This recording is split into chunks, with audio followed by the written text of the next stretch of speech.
beliau. Kami persilahkan kepada para sahabat yang ingin bertanya terkait tentang sunnah-sunnah Nabi. Assalamualaikum warahmatullahi wabarakatuh. Perkenalkan, nama saya Aldo Septian. Mohon izin bertanya Pak Ustadz, bagaimana kesunahan saat kita makan bersama? Baik, terima kasih kepada sahabat yang telah bertanya tentang bagaimana kesunahan saat makan bersama. Sebelum kami menjawab tentang bagaimana kesunahan saat makan bersama, perlu kita ketahui bahwasanya kita disunahkan dan dianjurkan untuk tidak makan sendirian. Artinya upayakan agar kita selalu mengajak kawan untuk makan bersama kita. Karena baginda Rasul SAW, beliau telah mencontohkan kepada kita bahwasanya beliau tidak pernah makan seorang diri. Beliau pasti akan mengajak kawan, mengajak sahabat-sahabatnya, keluarganya untuk ikut makan bersama beliau. Nah, bagi para sahabat yang punya kebiasaan, punya tradisi, biasanya di rumah ada kegiatan makan bersama keluarga, entah ketika makan siang atau ketika makan malam, upayakan untuk kita meluangkan waktu kita, hentikan aktivitas kita untuk ikut makan bersama keluarga. Karena dengan makan bersama kita bisa membangun kehangatan dalam sebuah keluarga. Tentunya di situ juga kita telah mengamalkan sunnahnya Nabi SAW. Kemudian di antara adab-adab atau kesunahan-kesunahan yang harus kita perhatikan saat makan bersama adalah yaitu saat kita sudah duduk di satu majelis dan kita sebagai tuan, sebagai tamu misalnya, jangan kita terburu-buru untuk memulai makan sebelum orang yang lebih sepuh, lebih tua dari kita mempersilahkannya. Kecuali kalau kita sebagai tuan rumah. Kalau kita sebagai tuan rumah, kita minta izin terlebih dahulu kepada yang lebih tua, yang lebih sepuh dari kita untuk kita makan terlebih dahulu, supaya segera dimulai acara makan bersama tersebut. Tapi kalau kita sebagai tamu dan kita sudah hadir, sudah siap hidangan di depan kita, maka upayakan agar kita menjaga sopan santun, tidak memulai makan sebelum yang lebih tua untuk makan terlebih dahulu. Kemudian ketika makan pun, ketika selesai makan, jangan terburu-buru. Nah, kemudian kita pun jangan terlalu lama duduk di tempat makan. Artinya kalau memang sudah selesai, segera kita beranjak dari sana. Ya, karena apa? Karena biasanya orang yang dia paling terakhir selesai dalam makannya, nanti anggapannya adalah dia banyak makanlah, rakus dan sebagainya.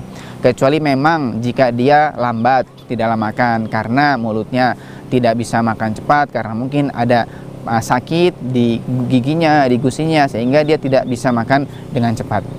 Ya, kecuali bagi sahibul bait. Kalau sahibul bait, si tuan rumah, dia boleh menjadi orang yang paling terakhir beranjak dari tempat makan.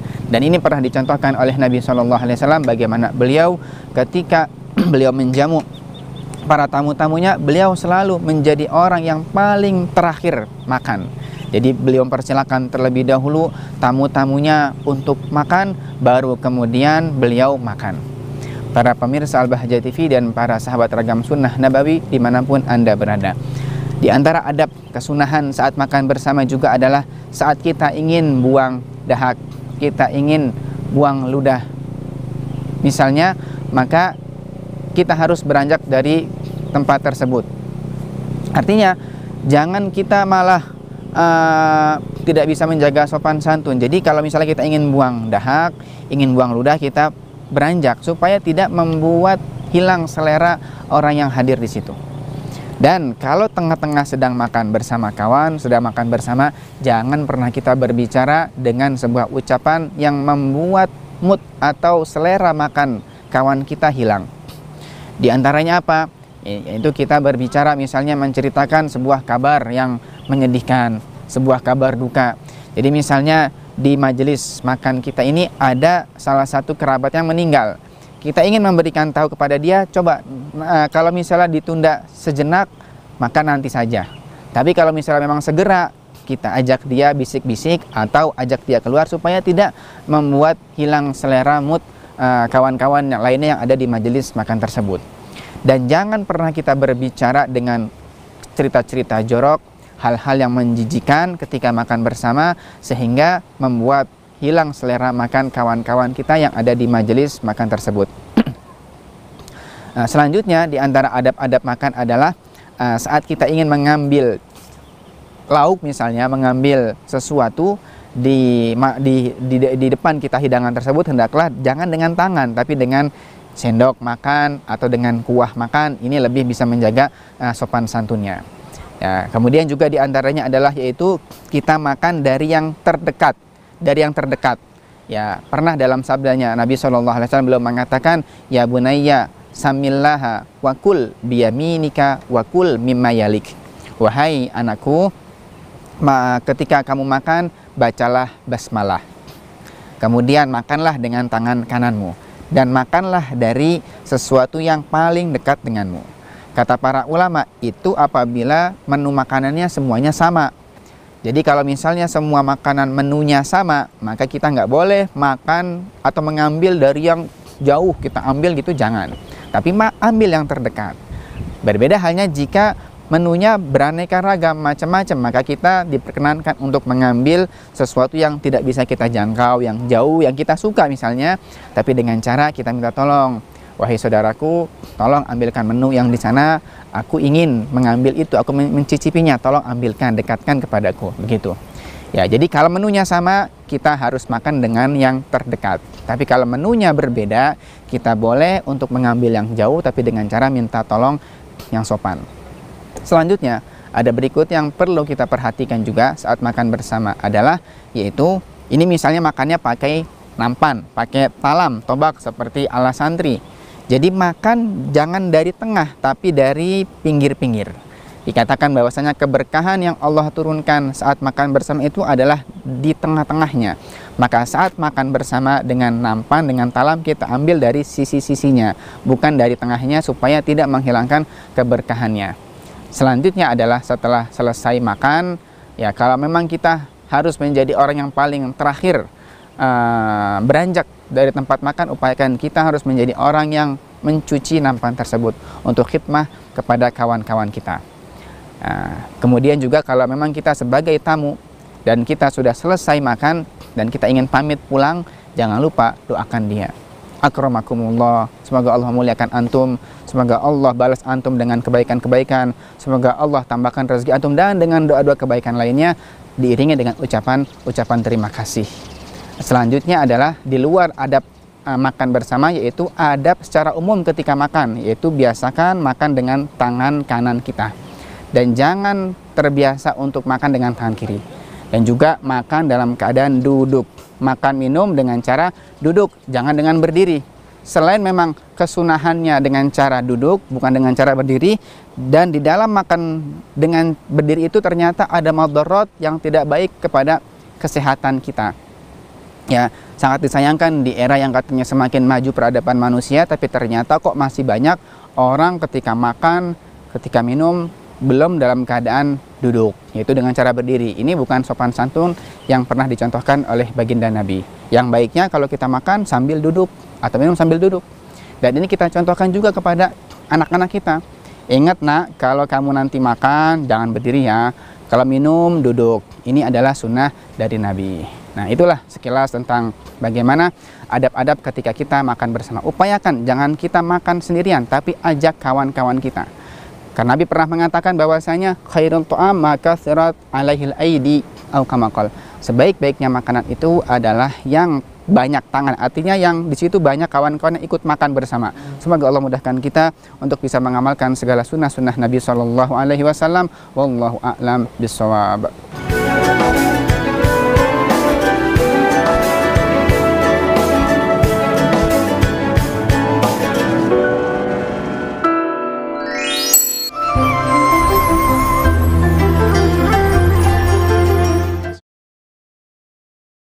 AB Chicken merupakan usaha keumatan yang tersebar di beberapa kota di Indonesia. Hadir dengan nuansa dan pelayanan yang syar'i, sebagian keuntungan AB Chicken disalurkan untuk kepentingan dakwah. Keramahan, kenyamanan, dan kemudahan adalah bukti pelayanan terbaik untuk Anda. Nikmati sajian menu ayam yang lezat hanya di AB Chicken. AB Chicken, lezat ayamnya, berkah nikmat.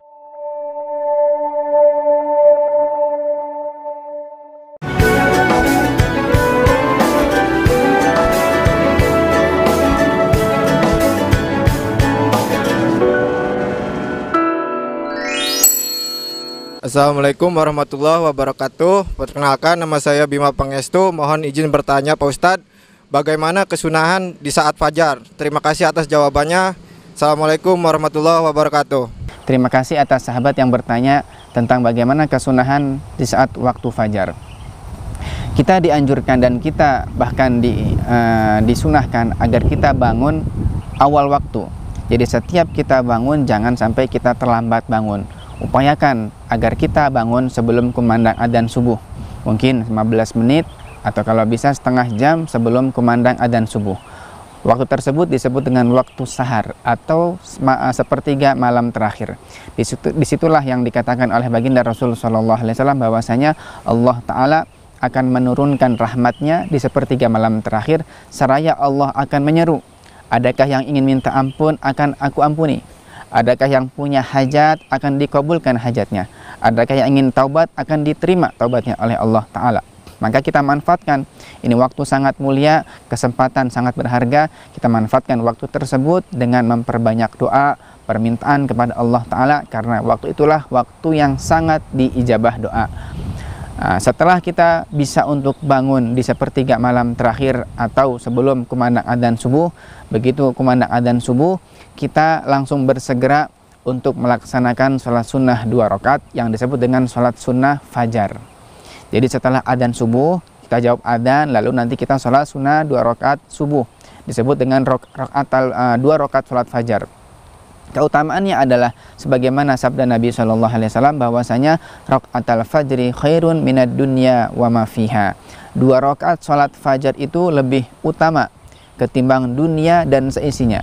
Artinya kalau pengen dinilai secara materi nggak akan ternilai harganya. Begitu mulianya orang yang bisa melaksanakan sholat sunnah 2 rakaat sebelum sholat subuh, yang bisa melaksanakan sholat sunnah 2 rakaat fajar. Kemudian setelah kita sholat sunnah 2 rakaat sholat sunnah fajar, kita isi dengan membaca doa fajar yang sebagaimana yang ditulis dalam kitab-kitab wirid, misalnya kitab wirid di wiridnya Al-Bahjah ataupun di Dalil Muslim. Setelah itu upayakan untuk kita melaksanakan sholat subuh dengan berjamaah. Bagi laki-laki, ya, jika masjidnya dekat atau musola, hendaknya dia untuk berangkat sholat subuh ke masjid dengan berjamaah. Kenapa? Karena setiap langkah yang dia lakukan dari rumahnya menuju masjid akan dihitung sebagai nilai kebaikan dan nilai pahala. Bagi perempuan, ya, dia bisa jamaah dengan keluarganya di rumahnya. Yang penting adalah setelah nanti kita sholat subuh, jangan biasakan untuk tidur kembali. Nah, memang itu waktu yang sangat-sangat berat. Begitu ngantuknya mata kita kalau sudah setelah melaksanakan sholat subuh. Apalagi biasanya kalau bulan Ramadan. Kalau bulan puasa, ini menjadi mungkin aktivitas hampir dari kita semuanya, yaitu tidur setelah waktu sholat subuh. Padahal ini waktu yang sangat penuh dengan keberkahan. Memang sangat berat untuk kita melawan untuk tidak tidur setelah subuh. Tapi coba kalau sahabat biasakan untuk tidak tidur lagi setelah sholat subuh, bahkan malah nanti kalau tidur subuh kepala kita akan terasa pusing. Jadi jangan, sebenarnya bukan pusing sih.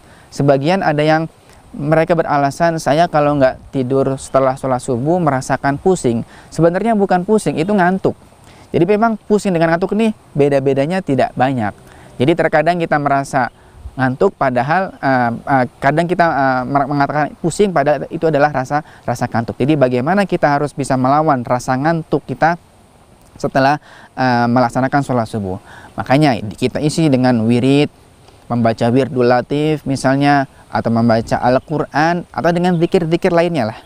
Kalau kita sudah terasa ngantuk setelah ngaji, setelah zikiran, cari aktivitas. Misalnya beres-beres rumah, bersih-bersih rumah, atau olahraga ringan lah di luar supaya fresh, fit badan kita. Biasanya orang yang dia terbiasa untuk tidak tidur setelah sholat subuh cenderung dia lebih aktif, dia lebih giat, dan dia lebih semangat untuk melaksanakan berbagai macam aktivitasnya. Rasulullah SAW beliau pernah bersabda dalam sebuah hadis, burika li ummati fi bukuriha. Umatku diberikan keberkahan di waktu pagi harinya. Maka jangan lewatkan ini waktu-waktu yang sangat berkah sekali, yaitu di pagi hari. Ya. Kemudian setelah kita mengisi waktu setelah sholat subuh kita dengan berbagai macam aktivitas mulia, zikiran, ngaji ataupun bersih-bersih rumah ataupun berolahraga.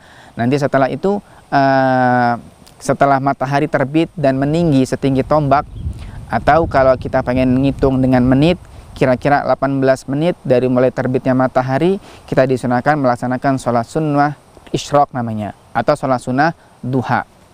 Jadi jangan beranjak dulu. Kalau misalnya kita mungkin aktivitas sudah kadung banyak ini, sudah mungkin mepet untuk pergi ke kantor, pergi untuk ke tempat belajar, ke kampus atau ke sekolah, ya sudah. Jadi begitu selesai wiritan, kita siap-siap, kita mandi, sarapan dan sebagainya. Tapi nanti ingat, jangan lupa untuk menyempatkan diri melaksanakan sholat sunnah duha minimal 2 rakaat. Ya, sholat sunnah duha minimal 2 rakaat, maksimalnya adalah 8 rakaat. Dalam sabdanya Rasulullah SAW, beliau mengatakan bahwasanya setiap tubuh manusia ini ada persendian-persendian, ada sendi-sendinya, dan setiap sendi ini ada hak untuk disodakohkan, dikeluarkan sedekahnya. Maka itu semua bisa dikeluarkan sedekahnya dengan melaksanakan sholat sunnah duha 2 rakaat. Ya, apalagi dengan sholat duha bisa mempermudah rezeki kita. Artinya dengan rezeki yang barokah tentunya. La faqra ma'ad duha wala ghina ma'az zina, dikatakan bahwasanya tidak akan kena fakir orang yang istiqomah melaksanakan sholat duha, dan tidak akan pernah menjadi orang kaya orang yang pernah melakukan perbuatan zina jika dia taubat. Makna kaya di sini atau fakir di sini bisa fakir atau kaya secara hissi, secara lahir. Ya, ini fakir harta atau kaya harta, atau mungkin juga makna kaya atau fakir di sini adalah kaya fakir secara maknawi, fakir batin atau kaya batin. Fakir batin berarti secara materi dia berkecukupan, bahkan mungkin bisa dibilang dia berlebih, tapi karena hatinya fakir senantiasa merasa kekurangan. Tapi orang yang diberikan oleh Allah kekayaan hati, walaupun hidupnya sangat-sangat sederhana, orang bilang mungkin dia kekurangan, tapi kalau di hatinya penuh dengan kekayaan, qanaah, maka dia merasa cukup, bahkan tidak butuh dengan orang lain. Itulah beberapa hal yang disunahkan ketika kita di waktu fajar. Jadi upayakan bangunnya harus lebih awal lagi, jangan telat bangun. Bagaimana Ustaz caranya biar nggak telat bangun? Memang kan ini bukan hal yang mudah. Kita bangun di waktu sahar tadi, 15 menit atau mungkin setengah jam sebelum adzan subuh. Ini kan berat, karena itu waktu-waktunya kita ngantuk. Di antara triknya, caranya adalah tidurnya harus lebih awal lagi. Jadi jangan terlalu larut kalau tidur malam. Ya bagaimana pengen bangun malam kalau tidurnya terlalu larut, jam 12, jam 1 baru tidur dia. Jadi dihabiskan mungkin dengan bergadang, cerita, dengan hal-hal yang kurang bermanfaat.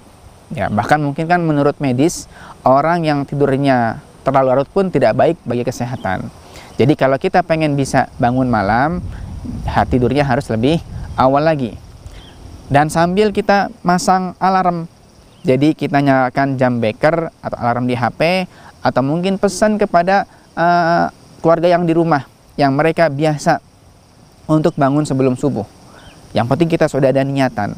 Kalau sudah ada niat, kesungguhan, keinginan kuat, ingin tahajud, ingin bangun malam, maka Allah akan pasti bantu dia untuk bangun malam.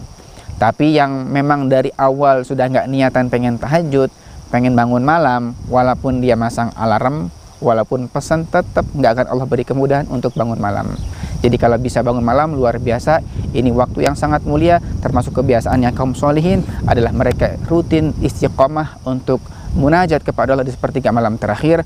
Mudah-mudahan Allah berikan kepada kita kemudahan untuk senantiasa bisa mengamalkan segala sunnah-sunnah Nabi SAW. Wallahu a'lam bishawab.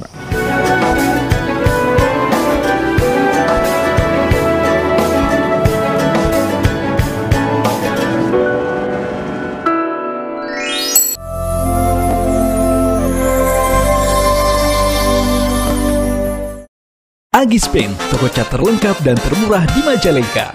Menyediakan berbagai jenis cat dengan segala macam merek dan kualitas. Mulai dari cat mobil, cat besi, cat kayu, hingga cat tembok. Mau harga grosir dan ecer, semua bisa. Setiap keuntungan dari penjualan di toko Agispen disalurkan untuk infak dan sedekah. Percayakan urusan warna cat Anda pada kami. Agis Pen, toko cat serba ada. Persembahan dari Agis Group.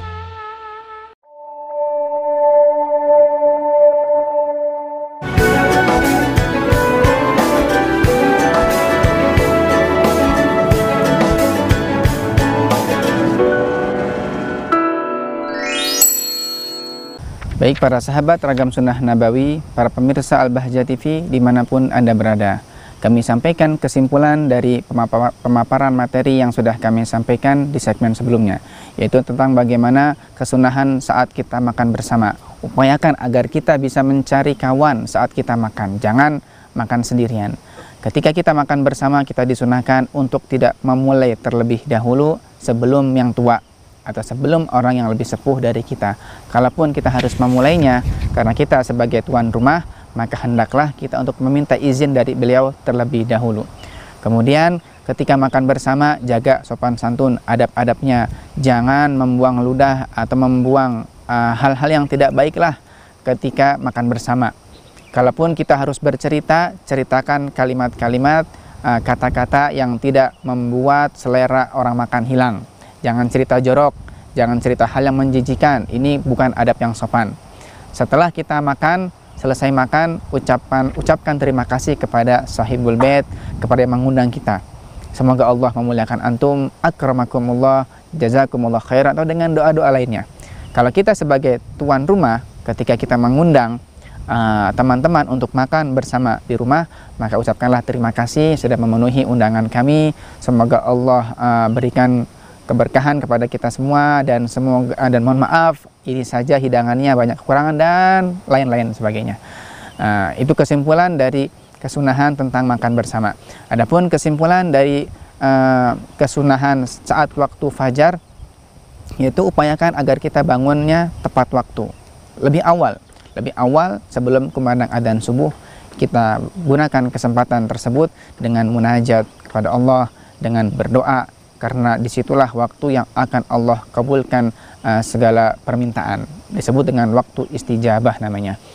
Setelah kita mendengar kumandang adzan, kita jawab adzan, lalu kita laksanakan sholat sunnah 2 rakaat, sholat sunnah fajar, lalu kita lanjutkan dengan subuh berjamaah. Setelah itu lanjutkan dengan baca wirid, baca Quran. Yang penting jangan tidur setelah sholat subuh, karena menghilangkan keberkahan di waktu pagi hari. Berkahnya umatnya Nabi adalah ada di waktu pagi. Jadi yang pengen bekerja setelah di waktu itu akan Allah berikan keberkahan dalam pekerjaannya. Yang pengen belajar akan Allah berikan keberkahan di dalam belajarnya. Yang pengen kegiatan apapun, pokoknya diisi dengan hal-hal yang baik, pasti akan menjadi kegiatan yang penuh dengan keberkahan. Mudah-mudahan Allah berikan kita semuanya kemudahan untuk mengamalkan segala sunnah-sunnah Nabi, dari hal-hal yang kecil sampai sunnah-sunnah Nabi yang besar. Ya, dengan harapan semoga Allah berikan kepada kita rasa cinta kepada Nabi Muhammad, dan semoga Nabi menjadi cinta kepada kita hingga kita kelak nanti di akhirat bisa berkumpul bersama beliau di surganya Allah Subhanahu wa taala. Amin amin ya rabbal alamin. Dan selalu kami ajak kepada para sahabat Al-Bahjah TV untuk selalu menyimak kajian Ragam Sunnah Nabawi, dan mari bergabung berpartisipasi untuk menyampaikan pertanyaan-pertanyaan tentang sunnah-sunnah Nabi. Kita nanti kembali dalam kesempatan berikutnya. Mohon maaf atas segala kekurangan. Wal afu minkum. Wassalamualaikum warahmatullahi wabarakatuh.